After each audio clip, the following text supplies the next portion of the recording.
Hi friends అందరికీ ఈరోజు నా స్టైల్లో మటన్ కర్రీ ఎలా ప్రిపేర్ చేసుకోవాలో చూపిస్తున్నా. ముందుగా కుక్కర్లోకి 2 స్పూన్స్ ఆయిల్ వేసుకొని హోల్ గరం మసాలా వేసుకోవాలి. దాంట్లోకి బగారాకు కూడా వేసి మంచిగా ఫ్రై చేసుకోవాలి.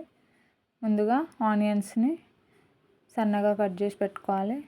ఆనియన్స్ అండ్ 2 పచ్చిమిర్చి, అలాగే పసుపు, అల్లం వెల్లుల్లి పేస్ట్ కూడా వేసుకోవాలి. ఈ క్లిప్ మిస్ అయింది. దాంట్లోకి మంచిగా కడుక్కున్న 1/2 kg మటన్ వేసుకుంటున్నా. దాంట్లో మంట లో ఫ్లేమ్లో పెట్టుకొని మంచిగా ఫ్రై చేసుకోవాలి. ఆయిల్లోనే ఒక 10 minutes ఫ్రై చేసుకోవాలి.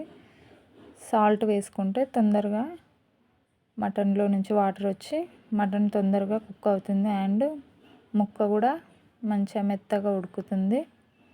ఆయిల్లోనే ఫ్రై చేసుకోవాలి.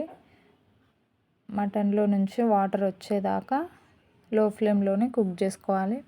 చూడండి, వాటర్ వచ్చేసింది. దీంట్లోకి కారం యాడ్ చేసుకోవాలి.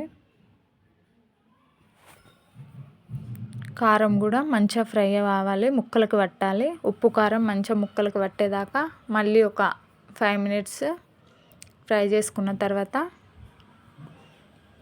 కొంచెం వాటర్ యాడ్ చేసుకొని కుక్కర్కి 3 whistles పెట్టుకోవాలి.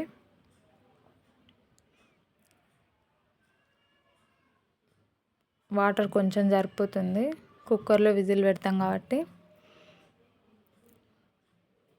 3 whistles వచ్చేదాకా ఇలా ఉంటుంది. ఇప్పుడు దీంట్లోకి ధనియాల పొడి వేసుకొని 1 స్పూన్ కొబ్బరి పొడి కూడా వేసుకోవాలి. కొంచెం ఆ గ్రేవీ అంతా దగ్గర పడేదాకా మంచిగా ఉడికించుకోవాలి. దీంట్లోకి కొంచెం గరం మసాలా వేసుకొని రెడీ అయింది మటన్. కొత్తిమీర యాడ్ చేసుకుంటే ready. Thanks for watching. Please subscribe.